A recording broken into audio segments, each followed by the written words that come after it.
It's all right. People are starting to join. Hello, everyone.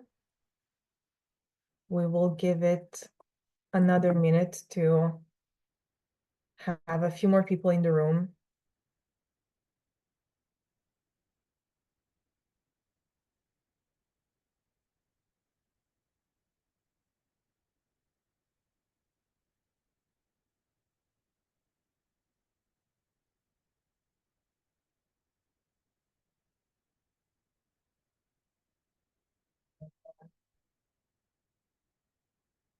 We can begin. Hi, everyone. Good afternoon, or actually good morning, depending on where you are connecting from. So we are starting the session. Welcome to another EU DisinfoLab webinar, which have become a regular Thursday tradition for many of us, I would say. A few housekeepings before we start. So the webinar today will be recorded as usual and made available afterwards on our website and YouTube channel. This session will be followed by a Q&A using Slido, so we will not be reading questions in the chat. Please connect using the QR code that you see on screen or go to slido.com and use the code disinfo. And you can start getting familiar with the tool by telling us where you are connecting from today and what is your sector. We will get this going as I see that more people are joining. So let's begin. We don't have a lot of time, so we have to make the best use of it. I am Giovanna Sessa, Research Manager at the DisinfoLab, and I have the pleasure of moderating this webinar today with Ben Graham-Jones. Welcome, Ben. Many of you, I'm sure, have met him in Riga during our annual conference, so it's great to have you with us again, this time online. So Ben is a specialist in emerging threats to election integrity. He serves as a consultant to organizations in the elections field, including Doublethink Lab and the Westminster Foundation for Democracy. Ben has conducted over 1,000 interviews, served on tens of observation and assessment missions, and advised several heads of governments. And he holds degrees from the University of Cambridge and King's College London's Department of War Studies, and is a Churchill Fellow and a Fellow of the Royal Society for Asian Affairs. And the focus of today's webinar, as I'm sure you know, as you've registered, is on Taiwan, which is a particularly compelling case study. In fact, the island has stood up as a model of resilience to FIMI, being the primary target of Chinese interference, and especially as it went to the polls at the beginning of this 2024 election super year. So Ben will guide us through key characteristics of and lessons learned from this power model drawn from a report that he wrote for Doublethink Lab. Ben, without further ado, the floor is yours, and I will see you in a little bit for the many questions that I'm sure our audience will have. Thank you for joining us. Thanks so much, Maria, and thank you, DisinfoLab, for organizing. Can you just confirm you can see the slide clearly? Yes, we can. Fantastic. Great. Well, thanks everyone for joining. Today's webinar, Building FIMI Resilience Through Models of Practice, is going to discuss the work that was done in advance of and during Taiwan's election in January of this year. And really, we are going to discuss the work that I did with Doublethink Lab, a Taiwanese organization, and the work that was undertaken by many like-minded partners within that context. So just perhaps to set the scene and to make sure we are all on the same page. And I'm sure there might be different levels of familiarity with the subject matter at hand. So I just want to briefly provide a sort of summary of what the Taiwan model responds to. And United Front will be a term that is familiar to many of you. For those who are maybe less familiar, it's a political strategy that is deployed by the People's Republic of China in order to exercise influence. Now, it has a very long history. It's almost as old as the Chinese Communist Party itself. Its origins, and I'd encourage you to read Anne-Marie Brady's paper Magic Weapons, which traces this back through to around the mid-30s and the civil war between the communists and the nationalists within the PRC. And essentially, United Front work tries to promote the PRC's narratives, including anti-democratic narratives. And it does so through a broad variety of actors and fronts. So it's coordinated by the United Front work department within the PRC. As I said, there are a lot of actors involved within United Front work, both other ministries within the provinces of China, and for Taiwan, that means very often provinces are sort of paired with a region of Taiwan on whom they focus their United Front influence operations. PRC embassies are often implicated in United Front work, but also enormous networks of different organizations in different countries that are either created or have been co-opted to promote United Front aims, and influenceable individuals who can serve United Front aims. There's a relatively, I think, when you compare it to other approaches to foreign information manipulation and interference, there's a relatively low sort of domestic international distinction. United Front work has traditionally been undertaken both within the PRC, but also outside it as well. And for Taiwan, this has a very, very long history, which is, I think, is why it's one of the reasons it's such an interesting case study. But a particularly worrying aspect of United Front work, of course, I think you'll all be familiar with the political context in Taiwan, defined in part by President Xi as commitment to so-called reunifying the PRC. So this is the sort of work that goes into United Front efforts. I mean, if we look back to really what the aims of United Front work are in Taiwan, a major sort of underlying strategic aim is to try to achieve the PRC's aims really in a way that reduces the costs of military force, to try to convince and exercise influence behind PRC aims through influence in a way that influences, I guess, hearts and minds within Taiwan. But I want to make it really clear, and I think this is why this is such an interesting subject matter as well, that United Front work is not just about Taiwan. There is a global domain of operations and a domain of increasing ambition, which is why this conversation, I think, is so important. So before really getting into the specifics of the Taiwan power model and the work that was undertaken within Taiwan, I just want to set this again in the sort of the context of where we are as a field, because these are the conversations that we were having, myself as a consultant with Doublethink Lab in advance of the work that we did to understand what we are trying to achieve in articulating the model. And I think the first thing to say is that we have made enormous progress globally in bolstering resilience to foreign information manipulation and interference. Even if we look at the sort of the set of definitions, there's still a myriad of concepts out there, but there's increasing buy-in to I think a core set of definitions about how we describe the problem. On information disorder, for example, we look back at the 2017 Council of Europe report separating mis, dis, and malinformation. These terms are now widely used, of course, throughout the field. Foreign information manipulation and interference as a term is now used by the G7. It's been cited by the White House, by the UK, by, of course, at EU level and other like-minded partners. We've also made huge steps forward in packing on the evidence in terms of what works in building resilience. Yeah, I'd encourage you to, if you take a look at some of the great evidential reviews that have been published within the last 2 years, the ones by USAID and the Carnegie Endowment, for example, spring to mind in helping us better understand how to build resilience to information disorder.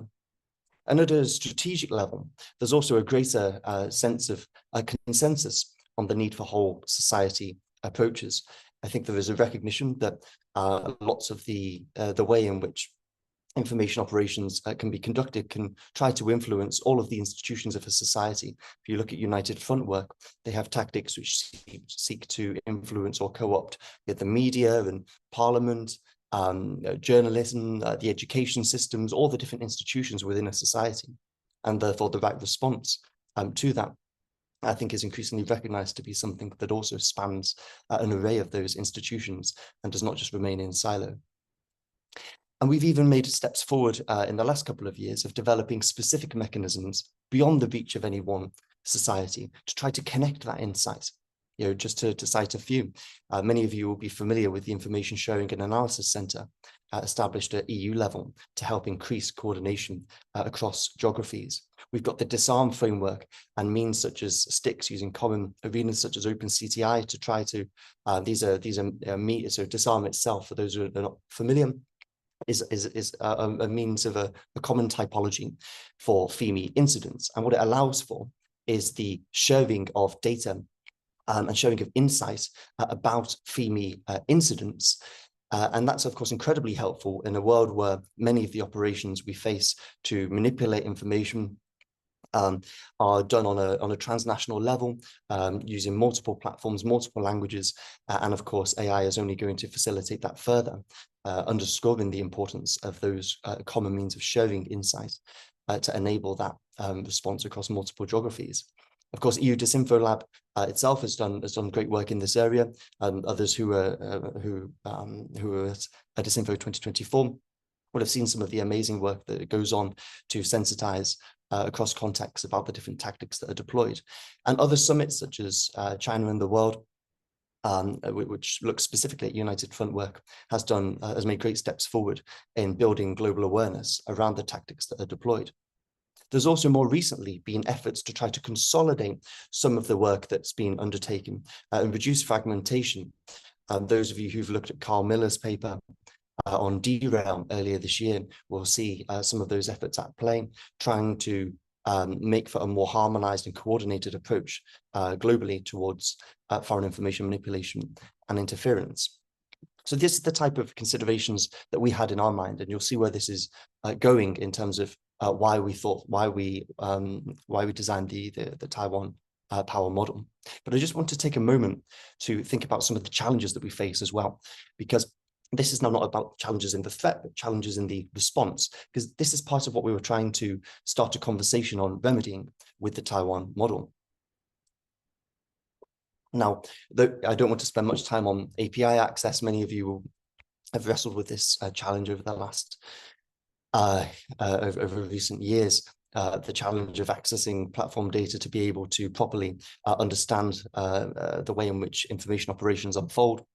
That's been addressed at length elsewhere, and it won't be the subject of this webinar, but I think it needs noting given the size of the challenge.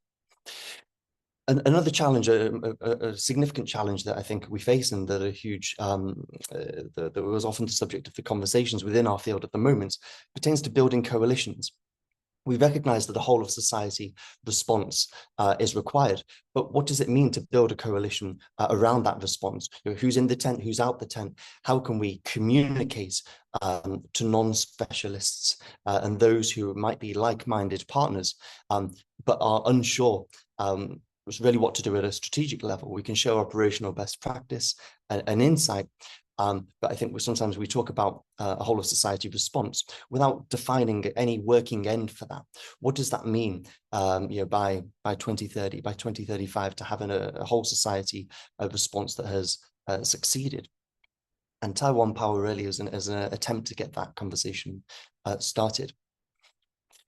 what does it mean to get beyond shield production? I sometimes articulate our field as being under, like being in a castle that's under siege, and we respond to that siege by increasing the production of shields and making the production of shields more effective. But of course, countering disinformation can only get you so far, and at some point, it doesn't break the siege or take back the informational ground taken by autocratic and manipulative actors. So all the while, we've got these challenges, which I think largely relate to some good work that's been made at an operational level, but ongoing challenges at a strategic level, whilst United Front work increases in ambition. And so heading into Taiwan's 2024 elections, in conversation with Doublethink Lab and others, we thought that there was an opportunity here, because here was an election coming up in really what's often considered patient zero of PRC information operations. Taiwan has faced the United Front work for many, many years, and we see tactics that are deployed in Taiwan that are later applied to other contexts. An example of that would be the what the PRC calls constructive journalism. So,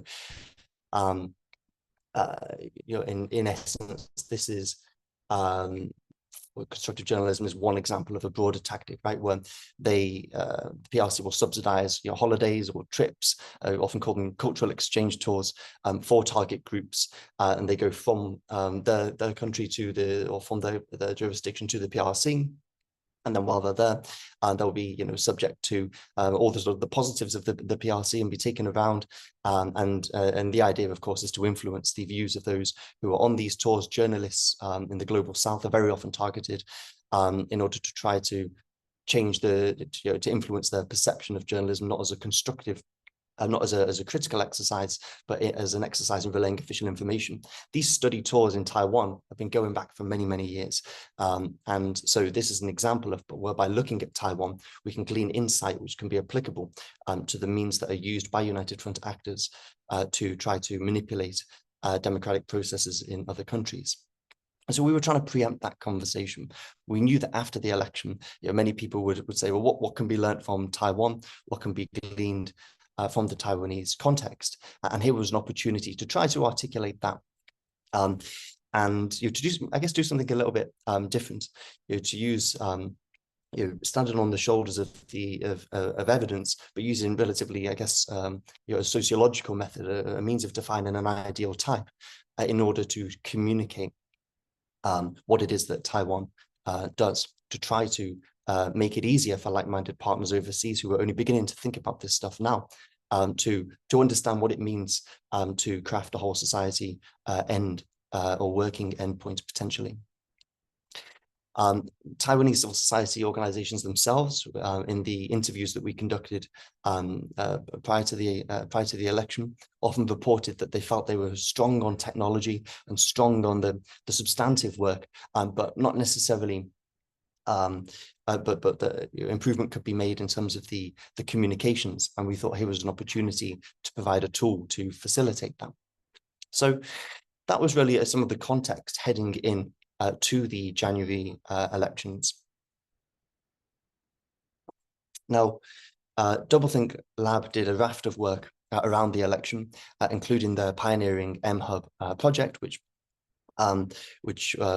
essentially identified more than 10,000 aspects of examples of suspicious information. They did other important analysis around the election, and really one component of that was the report. I hope many of you have read, if not, do take a look of the Taiwan Power Model report. And this was an attempt to really crystallize some of the resilience that had been expressed and identified in a way that could be easily communicated beyond the bounds of Taiwan. And so we were left really in that, quandary about how do we communicate these findings? Do we go for 100 pie charts? Do we go for a long report? No, we ended up with a sort of a medium article and hopefully some striking visuals, which could also serve to try to crystallize the essence of what that resilience was. And this is what we produce. So Taiwan Power, a model for FIMI resilience. And I want to underscore at this point that when we talk about a model, what we're not saying is that this articulation of what works in what seems to work according to Taiwanese stakeholders in Taiwanese society is necessarily a model of best practice, nor is it a model that is prescriptive, that we think everybody should start implementing. Absolutely not. This is a descriptive exercise that tries to describe what emerged in the interviews across different Taiwanese stakeholders, and what they saw as the things really that had enabled Taiwan to withstand much of the FIMI leveled at it over a multi-year period. And in essence, it defines 5 characteristics of that resilience, and I'll very briefly touch on those now. The reason we, as I say, and I think it's important to perhaps just underscore as well, that in defining these characteristics, any model is of course going to simplify the reality, right? There's always going to be exceptions. There's always going to be aspects where it doesn't completely fit, but the point is to be able to, in articulating it, to try to distill the essence and to create something that can be operationalized when to contribute to discussions of resilience in other contexts, beginning to think about whole society strategic response. So the P was for purpose-driven. And I quote, strategic discipline amongst Taiwanese democratic actors is facilitated not by a single organization or shared strategic plan, but a clear sense of purpose. And so actually, when you look at those who are in leadership positions in organizations working against FIMI in Taiwan, what you often find is that the histories can be were very influenced by what was called the Sunflower Movement, which was a move in 2014 where there was an attempt within the legislature to pass a bill that would have brought about much closer relations with the PRC. And the activism and the connections and the shared vision that was forged in that moment made for the foundations of what later became this sort of counter-FIMI coalition. And many of those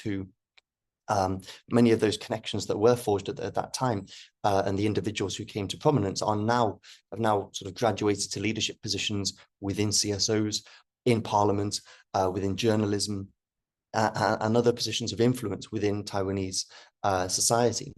There's not just sort of one shared plan for, okay, this is how we're going to proceed. But there is that sort of underlying shared sense of purpose, and very often what that has done is facilitate information sharing. And that really is something that was present across so many of the interviewees' testimonies, whether that's CoFacts, who which had an app and actually opened up their API in order to allow others to benefit from their insight into hostile narratives that were being circulated, whether that was work by organizations like Citizen Congress Watch, which did surveys and sort of shared that. We were very happy to share that data in advance to like-minded organizations to facilitate their work. This was going on right across Taiwanese civil society in advance of the vote. O is for organic. O is for organic. And one of the things that really came through from the interviews was the degree to which so much of this was driven from the bottom up. I spend much of my life conducting interviews across all sorts of geographies, and it was really striking the degree to which that bottom up impetus existed within Taiwan. I quote, Taiwan's resilience is primarily driven from the bottom up. Government plays a role as a funding body and in providing overarching directions regarding the significance and nature of the threat, but action is decentralized. Now, what we mean by that is not that your government doesn't play a role. On the contrary, they have increasing capabilities and very specifically defined capabilities around countering FIMI. You have examples of best practice like the 222 principle, which is essentially a means of ensuring that different institutions of government can respond in a timely manner. and an effective manner to disinformation when it circulates. But it is limited. There is a conscious effort on the part of the authorities to not get too involved to the point of sort of overshadowing the locally civil society driven response. Often your government will play a role in funding the resilience of civil society and providing steers around that overarching threat. An example of that is the Tsai's Secret History, a case that many of you may have read Doublethink Lab's report on. And this was essentially a book that was published in the lead up to the election, full of misogyny and untruths about the then incumbent President Tsai Ing-wen. And initially it was, okay, a bit strange. Why is there a book being published in the era of short form video? Well, soon generative AI videos were using the book as a script to produce videos like of news readers reading out excerpts from the book at scale. And so your government was able to identify that as a problem, point to it as a problem, but the actual work of sensitizing it as a problem and responding was very much left to civil society. W was for whole society. And again, I want to qualify that doesn't mean that the entirety of the society was implicated within the FIMI response. Of course not. But what it does mean is that every institution, or the institutions across every type across society, were implicated in the response. And so I quote, Taiwan's resilience is expressed across a swathe of institutions, including universities, civil society organizations, media outlets, and social platforms. And really to underscore that when you're in the face of such an ambitious and broad operations as is run through United Front work, that whole society response, even if it wasn't necessarily whole society enough for many who we spoke to, was definitely a feature of the overall resilience within Taiwan. E was for evolving, another theme that repeatedly was evinced within the interviews. I quote, Taiwan's approach is not static, but moves in step with changes in the FIMI threat. Now, what we mean by that is, I think, best illustrated by an example. If we have a look at MyGoPen, a really interesting organization which works around information disorder in Taiwan. When they were founded in I think 2015, they were initially focused on sort of image-based disinformation and had means to rebut and address that. By 2016, there was an election in which there were a lot of video-based disinformation. They started developing new capabilities. You look at where they are today, and really they have moved in alignment with the changing FIMI TTPs, tactics, techniques, and procedures that have been deployed against Taiwan. Where they are now, they were using 5 different types of software in order to check whether or not an alleged deepfake was authentic or not, and we're already looking forward to next generation means of undertaking their tasks. And that sense of innovation and evolution was something that really helped the counter-FIMI coalition be better able to continually respond to the threat. And it's a problem that I often see in my work, where the point of reference in many contexts can be the previous electoral cycle. But of course, foreign information manipulation tactics evolve at a faster pace than the electoral cycle. And R was for remit bound. And what we mean by that is not that different organizations stayed in their lane and didn't adopt new approaches. Far from it. What we mean by this is that actually there was a sort of tacit division of labor across many organizations, and that helped avoid, I think, some of the challenges that we can see in other contexts of duplication and sort of fighting over the same territory, and multiple organizations really undertaking similar work to a similar audience. I quote, different organizations focus primarily on their own specialisms without seeking to duplicate the labors of others, maximizing collective efficiency. What you see in Taiwan really is extremely interesting, that you have different organizations owning different parts of the space. And that's not, not in a complete sense, but largely that seems to be the case. A couple of examples. Fake News Cleaner, who actually we didn't speak to, but they do some great work sensitizing the older generation about tactics of information manipulation. The Science Media Center Taiwan focuses on equipping journalists with the capabilities to fact check scientific claims, and journalists can go to them and say, with claims that are made about, be that diseases or scientific systems or whatever it might be, and they have in-house capabilities to try to fact check or to support their ability to understand whether the claim is accurate.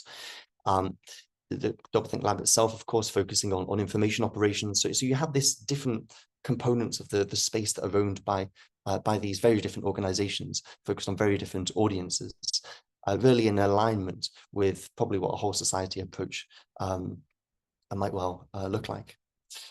So, that was the Taiwan power model, and I said really the aim of this is to get a conversation started.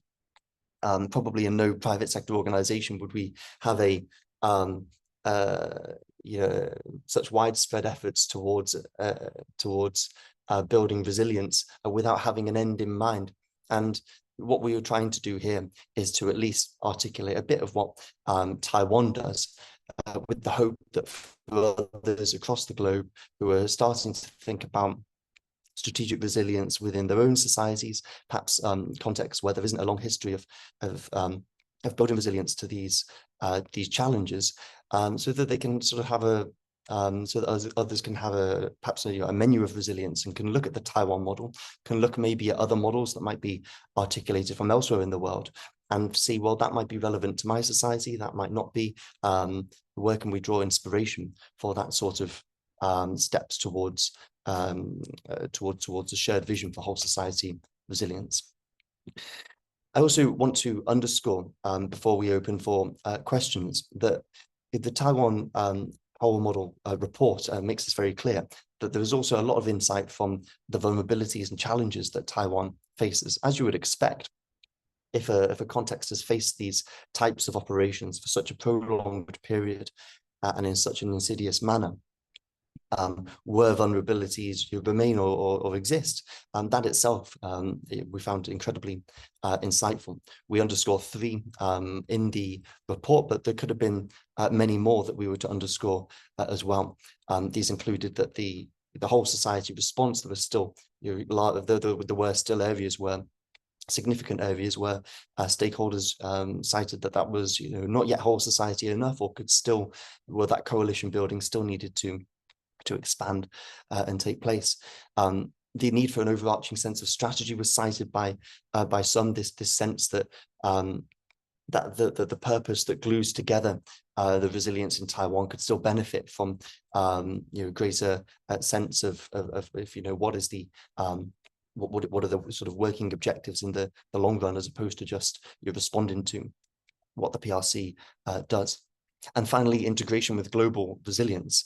Some of the incredible work, some of the incredible innovation that exists in Taiwan is really often exists in Taiwan itself, but could also perhaps benefit other contexts across the globe.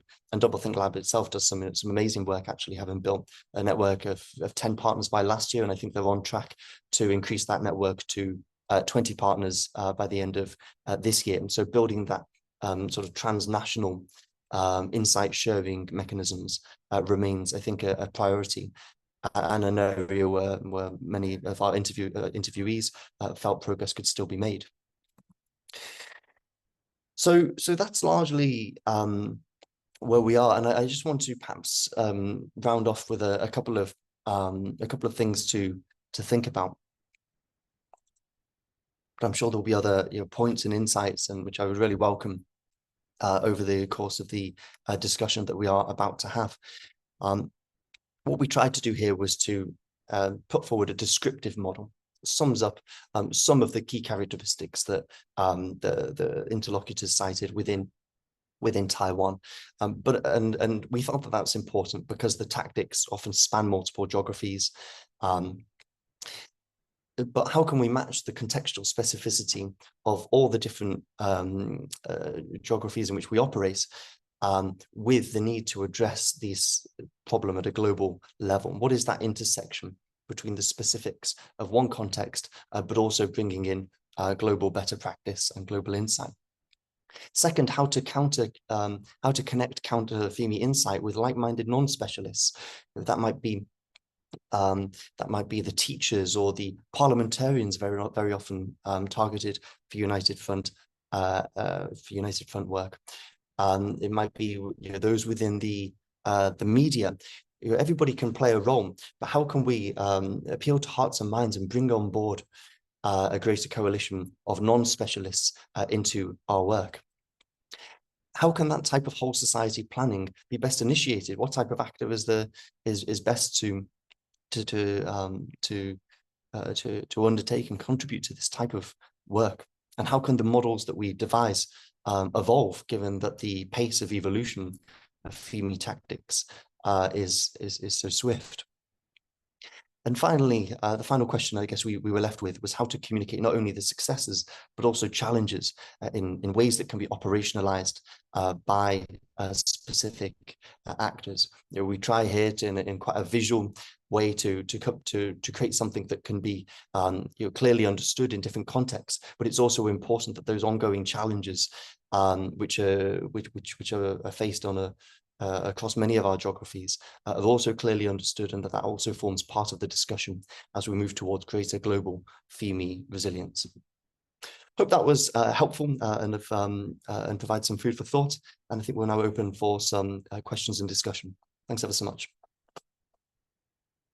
Thank you, Ben. Thank you for explaining so clearly so many elements and for a very interesting report that takes indeed, as you said, into account also the difficulties and the challenges and the many unanswered questions that as a community we need to tackle. I was looking at Slido, and I am very happy to say that we have already a few questions. So glad that the audience popped in their questions as you were speaking, as they came up. You are still very welcome to type in your questions using the QR code or joining the website and using the code word disinfo. You can also vote questions in order to have Ben answer them first. So without further ado, I would start with the first question that I see on screen, which is, it just changed. However, I will go with the one with the 3 thumbs up that I saw. And it's now disappeared. Probably, okay, all right. So no, let's move, sorry, to the first one that we see. What aspects of the power model do you think could be useful for building resilience in other contexts? And I believe that it goes hand in hand with another question that we see on screen, which is how can other democracies export and adapt Taiwan's model to their own unique context? And someone suggested looking at cases such as Moldova or Ukraine, probably for their special relationship with Russia, as Taiwan has one with China. So Ben, what can you say about this? Sure. So to what aspects of the power model do we think would be useful for building resilience in other contexts? I think we really think it's for your Doublethink Lab is a Taiwanese organization, and it's for I guess other organizations within other countries who know their situations better to interpret what might or might not work in their own geographies. But what we tried to do, and what we thought, the reason why we thought this would be helpful, is that so many aspects of what we've articulated are actually universal. Your concepts like purpose, your organic resilience, the idea of appealing to institutions across the whole of society, your cultural or geographical context, and can be operationalized.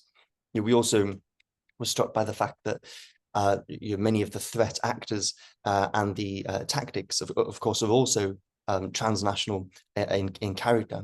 And so really what we hoped here was not necessarily to define a model that can just be wholesale implemented in other contexts, but were decision makers and like-minded partners at a strategic level can sort of pick and choose and think, well, hey, that's something that I can interpret and that we might be able to get some traction within our society. But hey, maybe another aspect might not be quite so applicable. We see this as a start of a conversation, not as some sort of defined end. And the second, sorry, just remind me of the second question there, Maria.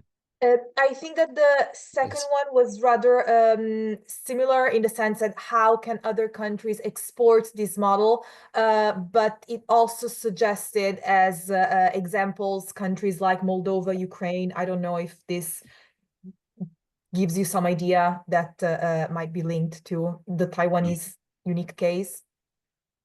Definitely, and we've already seen some of those conversations take place. That's been one of the really positive takeaways from this initiative, was that we'd aimed to provide a tool that could be used to initiate those conversations about transnational strategic resilience.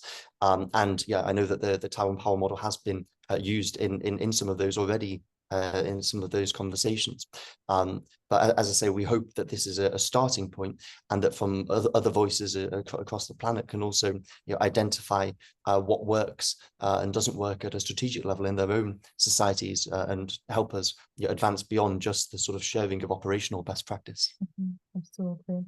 Okay, thank you. So the next question that we have is, what aspects of the power model do you think will be useful for building resilience in other contexts? I think that these are many ways to decline the same question, but if you want to speak to one aspect in particular, please. Well, I think yeah, I think that's probably quite similar, isn't it? I mean, this idea that what we've tried to do is to articulate a descriptive model of how it is in Taiwan, and it would be very interesting to see how that translates in other contexts.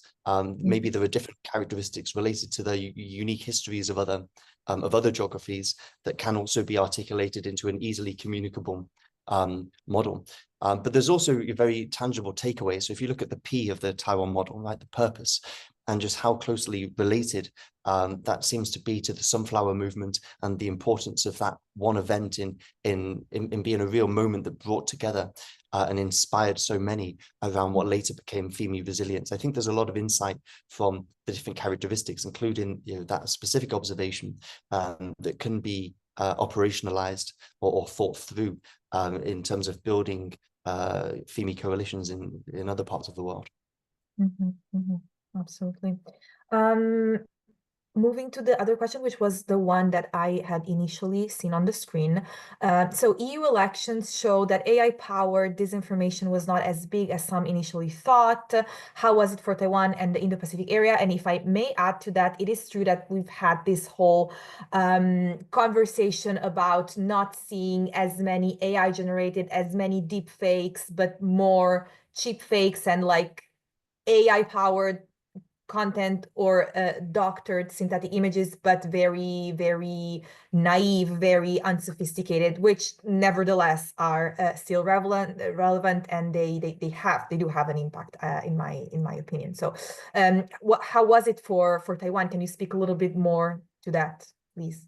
Sure. So there was use of AI in order to deploy information manipulation at scale, and I think what the example that I cited about the size secret history, that in itself was something new. This publication of a book in order to be used as a script for sort of disaggregated information manipulation. So that stuff was out there. I think we know from research, of course, something that we didn't know 5 years ago, let's say, which is that a lot of the research seems to suggest, bearing in mind existing technical limitations in disinformation production, but a lot of the research does suggest that realism is not necessarily the most important factor as to whether or not people believe a particular claim. Other factors like, is it shared from a family member? Is it shared repeatedly? Is it shared by within one's community? What's one's emotional state of mind when encountering it? If you have a look at the Carnegie Evidential Review I mentioned earlier, it makes that very, very clear. So there's a bigger picture there, isn't there? And then there's also there's also the concomitant impact on trust. What we call the liar's dividend, right? That you throw around enough enough disinformation, and people end up opting out of trusting facts or claims completely. Some really important work that was done in advance of the election in Taiwan was polling about trust to try to understand that. Now, of course, AI turbocharges this, right, and allows for these types of allegations to be made against all sorts of claims in not just during an electoral process, but all the time. And we also saw those types of attempts to delegitimate legitimate authorities over the course of the democratic process. Definitely, it's something that we encounter everywhere, but it's at the same time unsurprising but disheartening, definitely. And moving on to the next question, what were the most challenging aspects for Taiwan in achieving a whole of society approach to FIMI resilience? For instance, stakeholders, society maturity. Yes, I find this to be a very, very good question. In fact, I always say that we are a very horizontal community as defenders. However, we need to keep in consideration the diverse experience and degrees, and also the power structure and accountability structure of the various actors involved. So please tell us more about specifically the Taiwan example. Sure. So one of the things that the types of interviews that I conduct over my career across lots of different contexts range from sort of village chief level to local electoral administrator to political leaders, right up to heads of state, and that very often a theme that has come out to me is that the idea of a whole of society approach in many contexts is a fiction, and that your awareness of united front tactics, awareness of what FIMI is, or even at a basic level is very often, unfortunately, is not there in many geographies, or amongst many key interlocutors who I have the chance to interact with. What's been interesting in Taiwan in terms of the challenge is that there's a lot greater sensitization about these issues, but even there they've sometimes found it difficult, I think, to change the incentive structure that people face. And a good example of that is, I mentioned these cultural exchange tours, right? So very often in Taiwan, these seem to be coordinated by the what's called the neighborhood representative, which is like a local level administrator, and the sort of according to interlocutors, and some of the the way in which you try and convince someone not to take a free holiday, right? I mean, it's not that's quite a difficult ask, really. I think probably in any society. So that's one challenge. As I say, there's still I think ongoing challenges that were cited by Taiwanese organizations themselves in terms of integrating strategic communications best practice into their operations, which is of course vital for coalition building. That's not to say that there isn't just some really impressive and outstanding work that's done on comms by CSOs in Taiwan, but that would be a second challenge that I would say is worthy of note. Mm-hmm. All right. Is Taiwan's experience with Chinese FIMI unique, or are there common strategies used by China in other countries like the US or EU member states? That's a good one. Yeah, no, that's a great question, and there are plenty of specialists whose focus is on those geographies. My focus is not is more on global South context, and more recently on Taiwan. So I would defer to others, but what I would say is that we do see at a global level the use of united front tactics. There are aspects that are perhaps specific to Taiwan, but very often we then see those tactics operationalized in other contexts. And that really, I think, is one reason why it's so important. It's so important we all engage with Taiwan, both in terms of understanding Taiwanese resilience, of course, for the importance of supporting Taiwanese organizations in the work they undertake, but it's also of a huge value to other democracies across the globe who are facing threats of FIMI, because by looking at what Taiwan does and doesn't do well, we can actually glean insight which can also help build resilience in those other contexts. Of course. And from China to China and Russia. So both China and Russia use propaganda, FIMI, disinformation as cultural diplomacy and soft measures. Can you speak to differences and similarities in their strategies? So that's a whole other webinar, but yeah, it's a big one. I mean, we've certainly seen an increasing level of integration in terms of your networks which are associated with both threat actors amplifying and promoting content from the other. We've also seen, and I think this is one of the things that's most concerning, a significant increase in the level of ambition and scope really from United Front work in a way that it's not there at the extent to which Russia makes these very explicit attempts to, or has historically made these very explicit attempts to affect very, very high numbers of elections in very, very targeted ways. But it seems to be, there's the potential for it to move in that direction. PRC efforts are increasing in ambition, and if that economy, which is so much stronger than Russia's, ends up deploying ends up prioritizing the types of attempts that Russia has made within their context, they could deploy a lot more resources in virtue of its aims, which is a huge challenge.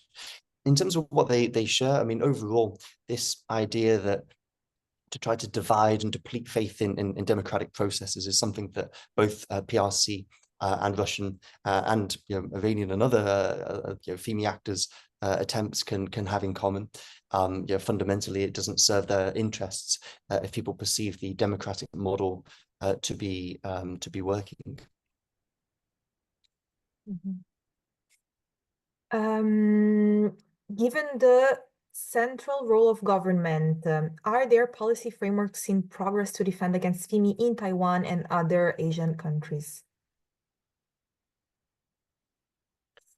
Given the central role of government, are there policy frameworks in progress to defend against FIMI in Taiwan and other Asian countries? Yeah, for sure. I mean, this really was focused on.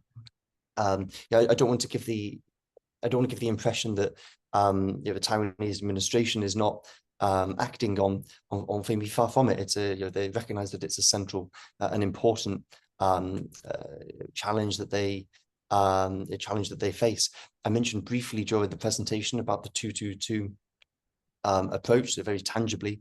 What that means is, just thinking back, it's like that you should respond, that institutions should respond with 2 images within 2 hours, and in no more than sort of 2 lines on the base claim that is made, if memory serves correctly. So there are these approaches that are made, and including at a policy level. But really, what we were trying to do here was also to look at what society itself does in response to FIMI, given the centrality of the idea of the whole society approach. If that's helpful. Absolutely. And still have a few minutes for a few more questions. Could you say more about the boundary between information manipulation by domestic actors as opposed to foreign actors in Taiwan? So the old FIMI versus DIMI question, how to keep space for dissent? Yeah, I think this is an incredibly important